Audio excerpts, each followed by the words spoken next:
भागदौड़ की जिंदगी में हम सभी अपने स्वास्थ्य की तरफ ध्यान नहीं दे पा रहे हैं। जिन खाद्य सामग्रियों का हम सेवन कर रहे हैं वो कहीं ना कहीं हमारे स्वास्थ्य पर दुष्प्रभाव डाल रही है। धीरे धीरे जनता जागरूक भी हुई है, इसलिए अब जैविक खेती की तरफ लोगों का रुझान लगातार बढ़ रहा है। प्रदेश के ऐसे काफ़ी किसान हैं जो जैविक खेती करके अच्छा मुनाफा कमा रहे हैं। ऐसे ही एक किसान रेवाड़ी के अनिल कुमार हैं, जिन्होंने इस वर्ष सब्जी एक्सपो में अच्छी जैविक खेती करने पर प्रथम रहने का सम्मान मिला है। रेवाड़ी जिले के गांव दखोरा के रहने वाले किसान अनिल कुमार ने अपनी 7 एकड़ जमीन पर जैविक खेती की हुई है। आलू, टमाटर, बंद गोभी, शिमला मिर्च, लहसुन, टिंडे सहित अन्य सब्जियां लगाई हुई है, जिन सब्जियों को लेकर उन्होंने करनाल के घरोंडा में आयोजित 3 दिवसीय सब्जी एक्सपो में प्रदर्शनी लगाई थी, जिस प्रदर्शनी में प्रदेश भर के अलग अलग किसानों ने हिस्सा लिया था, जहां रेवाड़ी के किसान अनिल की सब्जियों को सभी ने खूब सराहा। किसान अनिल बताते हैं कि करीबन 8 वर्ष पहले उन्होंने जैविक खेती शुरू की थी। पहले 2-3 वर्ष तक उन्हें सब्जियों में काफ़ी नुकसान हुआ था, क्योंकि सरसों गेहूं की फसल में वो काफ़ी फर्टिलाइजर इस्तेमाल करते थे, जिससे भूमि की उपजाऊ शक्ति कमज़ोर हो गई थी। लेकिन अब वो 7 एकड़ ज़मीन में जैविक गेहूं, अमरूद और सब्जियों का उत्पादन करते हैं, जिसके लिए वो जैविक खाद भी खुद तैयार कर रहे हैं।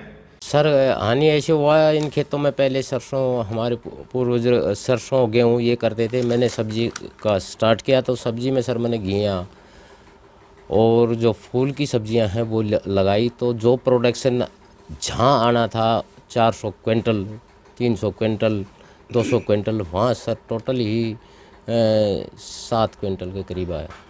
क्योंकि खेतों में, ज़मीन में, मिट्टी में फर्टिलाइज़र, केमिकल काफ़ी कुछ 10-30 सालों में घुला हुआ था, उसको मैं डायरेक्ट बंद करके जैविक पे चला। तो जैविक पे लाने के लिए सर 2-3 साल लगती हैं, मिनिमम 3 साल लगती हैं। 3 साल के बाद मेरी ये गाड़ी रूटीन पे आई। शुरुआती जो झटका था उसमें कैसे उभर पाए फिर उसके बाद? सर उसमें ऐसा हुआ, बागवानी डिपार्टमेंट ने मेरे को एक कंपोस्ट यूनिट का एक सब्सिडी दिया, दूसरा सर एक रोटोवेटर का सब्सिडी दिया। उससे मेरे को थोड़ी सी सपोर्ट मिला कि भाई गवर्नमेंट, हरियाणा गवर्नमेंट किसानों के प्रति संवेदनशील है और मदद करती है, तो उससे मेरे को थोड़ा हेल्प मिला। तो मैं सोचा यार कोई नहीं, झटका लगा है, ज़िंदगी में झटके लगते हैं, पीछे नहीं हटना। फिर मैं सर पीछे मुड़ के नहीं हटा, मैं चला, तो मैं आगे देख के चला, तो धीरे धीरे रूटीन आज मैं उस पोजीशन पे पहुंचा। अगर आज की बात कर ले जी सर। कितनी एकड़ जमीन में क्या क्या आपने बो रखा है यहाँ? सर 7 एकड़ ज़मीन है। 2 एकड़ में मेरे पास प्याज है, 1 एकड़ में मेरे पास अमरूद का बाग है, 1 एकड़ में मेरे पास मिर्ची और मिर्ची और मेरे पास टमाटर है, खरबूजा और ये आधा एकड़ में है, ककड़ी मेरे ने 1 एकड़ में है। कुछ यहाँ लगा रखे, कुछ मेरे पीछे लगी हुई जी।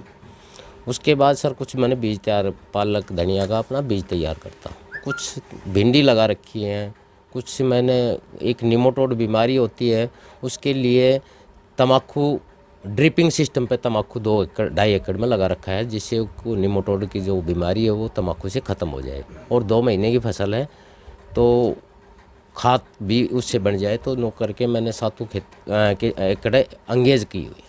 सर सरकार से हमारी मांग तो यही है कि जी सर जैविक के लिए अलग से या तो मंडी की जाए या कोई दुकानें लगाई जाएं, या हमारे को ऐसा कोई गवर्नमेंट वो करे कि भाई बाज़ार में आपको जैविक की सब्ज़ी यहाँ मिलेगी तो बाज़ार के लोग हैं जो एजुकेटेड लोग हैं वहाँ से ले ले।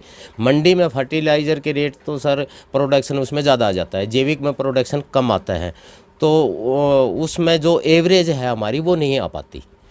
अगर हमें कम रेट मिलते हैं तो हमारा प्रोडक्शन भी कम हो गया, तो हमें वो रेट नहीं मिल पाते, हमारा वो खर्चा नहीं चल पाता। 3 सर मेरे पास मेरा स्टाफ है, 3 का स्टाफ है, वो परमानेंट मेरे पास 3-4 साल से है, तो उनकी तनख्वाह प्लस भाई बीज का भी है, कन्वेंस का भी है, तो ये ऐसे करके बड़ी दिक्कत आ जाती है। तुड़ाई का भी है, पैकिंग का भी है।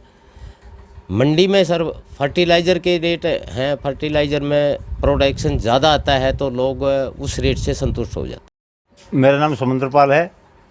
2018 से मैं ITBP से रिटायर आने के बाद में डॉक्टर अनिल की ट्यूबवेल पर से जैविक सब्जी ले जाता हूँ और जैविक ही खाता हूँ मैं। मेरी कोशिश रहेगी जब तक कोई भी चीज़ सब्जी हुआ अनाज हुआ सब जैविक खाऊं। गेहूँ भी इसी से ले गया हूँ। क्या मेयर इसमें खाने में भी टेस्ट है, वैसे खाएंगे। जैविक में यह है 4 दिन 5 दिन 7 दिन रखो ख़राब नहीं होगी। और वही सब्जी हम जैसे पिकअप वगैरह से लेते हैं वो ख़राब जल्दी हो जाती है, मुरझा जाती है। ये मुरझाती नहीं सब्जी। और यहाँ की सब्जी जैविक है, एक तो फर्टिलाइज़र केमिकल वगैरह से मतलब बिल्कुल मुक्त है। और जैविक में और फर्टिलाइज़र में काफ़ी फ़र्क है।